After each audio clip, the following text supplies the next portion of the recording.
Well, good morning. It's not afternoon yet. I'm between you and your lunch and my good friend Seamus.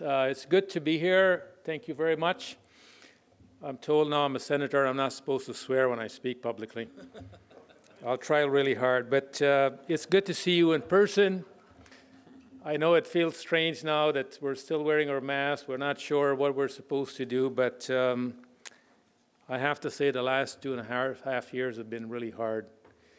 I also, I think, need to acknowledge, we've lost a number of brothers and sisters to this pandemic, of course, this virus, and to remind us all about the importance of our public healthcare system in this country and how much we need to continue to invest that it remains there for all of us, because you never know when you're going to need the system one day. My friends, I also want to take this opportunity to thank all of you for the great work you do in building this great country of ours from coast to coast to coast. I know there's some major challenges and opportunity that's going to be in front of us, of course, as we continue our important work. But the reality is, of course, I think the efforts and the leadership that you've been demonstrating over the years have been extremely helpful.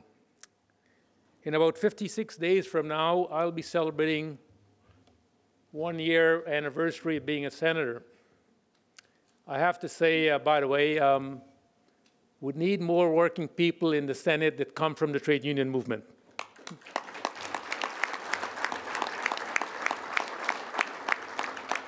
Because the kind of debate we can have and the issues that come before the Senate, it is important that working people's voice be heard in that chamber. It will reflect, of course, our understanding how these issues can be dealt with in a different way, but also recognize that that chamber does not just belong to one privileged group in this society. Working people have a right to be there, and we need to demand many of us put our applications forward.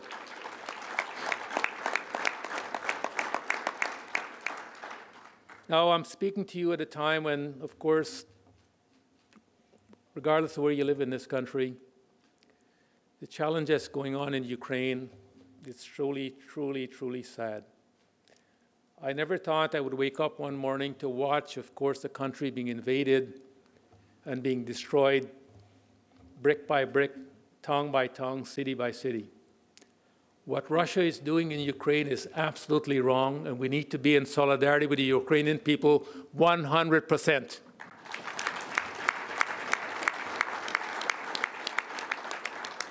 We've seen this action during the Second World War, and we shouldn't have to live it again.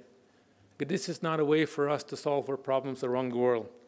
I want to commend our government for all the efforts they have shown. We have committed to, of course, resettle 40,000 Ukrainian refugees in this country, and the building trades have an important role to play in helping those that are coming to our country to be settled and to get employment, but more importantly, to feel welcome.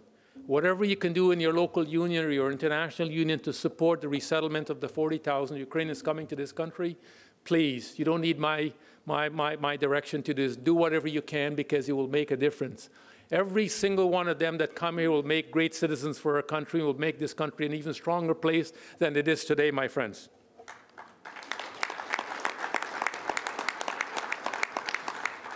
I know you've been working on some issues, and of course, this important convention couldn't be more timely. Of course, the government just brought on their budget.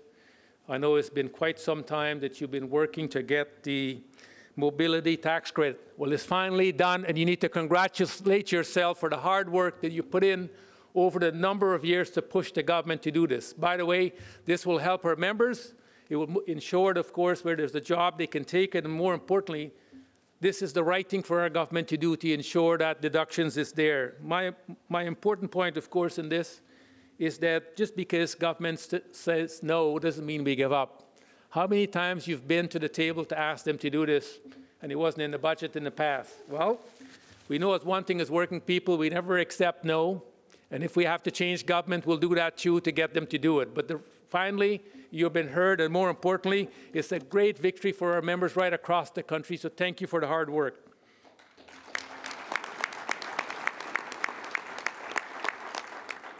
I was fortunate to listen to my brother here talk a little while ago about the outreach you're doing to the Aboriginal community around training. And the government, of course, if Renew, of course, have additional fund for our training centers across this country. I know how much we have to do to attract young people, of course, into the trades. I was fortunate. I did almost 4 apprentices. I was a welder, I was a trailer mechanic, I was a motor vehicle mechanic, and I was a heavy-duty mechanic. And I could say without a doubt, all of those periods in time that I spent learning those trades, it certainly helped me, of course, to have a better life and, more importantly, to earn a decent living. We need to give young people the opportunity, and these monies that's going to go to our training centers across the country are tremendously important. But equally, of course, the outreach to make sure with diverse movement, with different, of course, backgrounds of young people who want to come into the trades, women, Aboriginal people, and workers of color to come in and join their movement. We need to do more, of course, do that to get them in, of course, into the trades. And I think the efforts of the government to support your work in the training centers across the country is going to be really important. But we also need to make sure, by the way, they show up at these conferences, because we have to see the diversity in these halls to show the good work we're doing right across this country, to remind people that's what the building trades are doing to building this country of ours. So it's really important, I think, that we need to continue that work. I'm so proud of the government to add additional funds to our training centers across the country. Sisters and brothers, of course, we've been working now. It's been almost 4 years. Stephen Harper, when he came to power, took away the EI appeal system for workers across this country. Basically said if you are denied your unemployment benefit, you got to go to the Social Security Tribunal to appeal your case. That system has never worked for workers in this country. In this budget, finally, the system's going to be restored to give workers, of course, a fair shot to have their appeal heard by a union person sitting there at a table with a neutral chair so they can have a fair chance to have their appeal overturned and get the benefits they deserve. Again, I want to commend the government for doing this in the budget.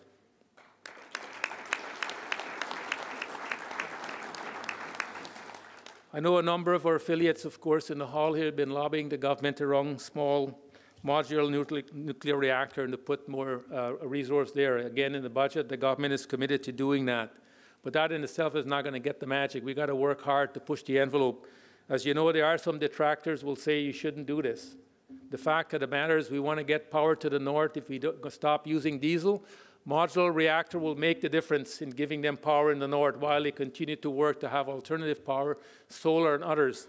It's part of course, the diversity of energy we have to make sure we can meet our commitment to 2030 and 2050 going forward. I know it's important, again, for us, our voice to be heard in government. I'm glad to see in the budget the government is going to set up a union advisory table. We need to be there to make our argument, to ensure they understand where we're coming from, and more importantly, to listen to us, to understand what we contribute to the greater good of this country every single day. More importantly, of course, there's going to be an opportunity for us to, of course, to be at that table with this new advisory group the government is setting up. I want to end on 2 areas, of course, is the work the government have done in the national child care strategy. I'm a father now. My daughter is 13 years of age. We don't need child care like we did 13 years ago. But I know for all the young families are going to have an opportunity, of course, to get a publicly funded system at $10 a day, what a difference it will make. If you look at the Quebec system today and reflect on that, there's far more women participating in the economy in Quebec than any time in history as a result of their province-wide program. It's made such a difference. And this is going to make a tremendous, of course, difference to women joining the trades and families who are wanting to start a family. I want to commend the government for the effort, because in 10 and 20 years today, we're not going to recognize how beautiful and great this country is by having and starting this new program for all Canadians to have an opportunity. I also want to commend the government on the courage the Prime Minister has shown to sit down with the NDP to work on this new accord.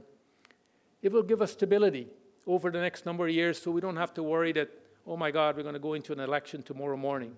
And by the way, one of the first outcomes of that new coalition agreement that the government have signed is dental care for middle and medium income Canadians. I have never had to worry whether or not, when I go to the dentist, whether I have enough money in my pocket to pay for the cost, because I've been part of a workplace program throughout my life. Think of all the families who can't afford to send their kids to the dentist. We're finally going to get a chance for those kids to go and get treatment and not having to worry. If you're able to take care of your teeth at an early age, you have better health and you have better outcomes in life. So I want to commend the government for doing that. I want to end on two very important points, my friends, because we all have a role to play.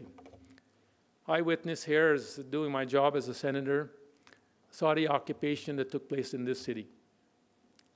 I know the difference between a protest and an occupation. And what people did in this city crossed the line, simply crossed the line. Their behavior and some of the vile hatred we seen expressed by certain people is not a reflection of who we are as Canadians. And we can never allow that to happen in our country.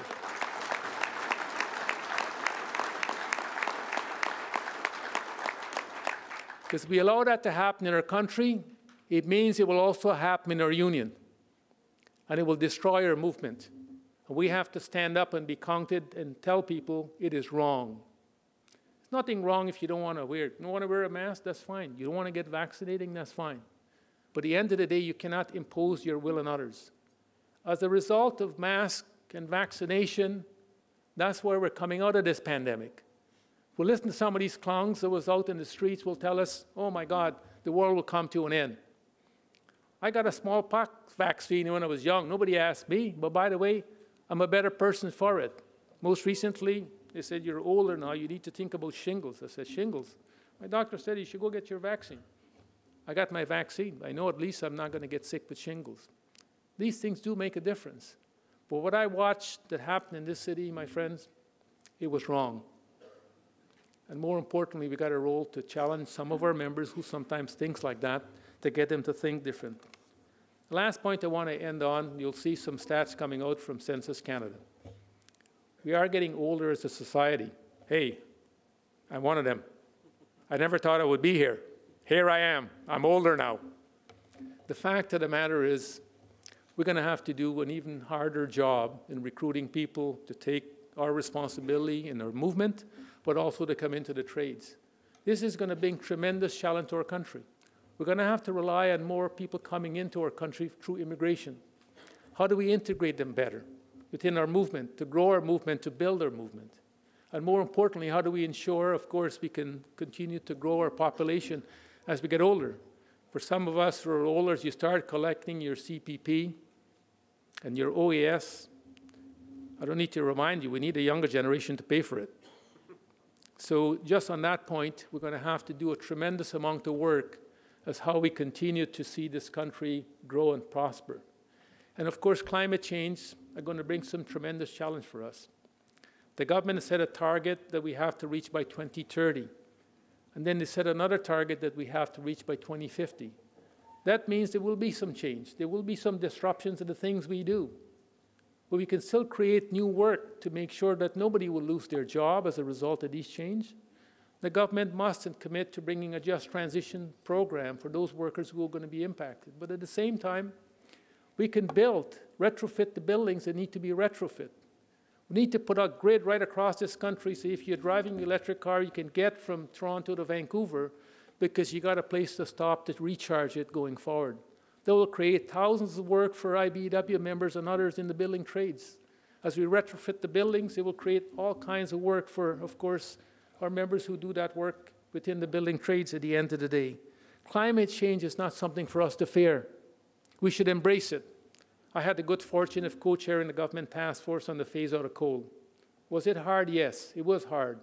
Because you had to go to those communities, tell those workers, if you're in coal generation, your job is going to disappear. If you work in a mine, your job will disappear.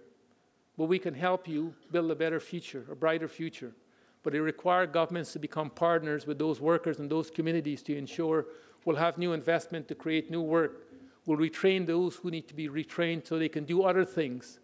And those who want to retire, will bridge them into their retirement so they don't have to pay a penalty because their job disappears. We have the capacity to do this. But we have to, of course, work together. Government, business, and labor have to work together to ensure we can achieve these objectives. So let me conclude, my friends. I know the tremendous work you do every day to continue to build this great country of ours. You need to do a better job in telling the story. As climate change will challenge many things that we take for granted, or infrastructure that we're going to have to rebuild and grow, it means you're going to have to be in the forefront, ensuring that our government are funding these programs so we can continue to rebuild our country and grow our country to prepare the new jobs that are coming for the next generation. I know there's a tremendous role that I have to play, of course, in the Senate in helping whatever way I can. And I have said to Sean, I'm always there. I'm not the different guy now because I'm not the President of Congress. I'm the same guy that used to be the President of Congress. All he requires is a phone call. And I'll do my part to help. But more importantly, we have to work together. I want to thank you very much for allowing me to say a few words here today, and I want to wish you a successful Congress. And I hope next year when you come back in town, you'll be kind enough to invite me. Thank you so much.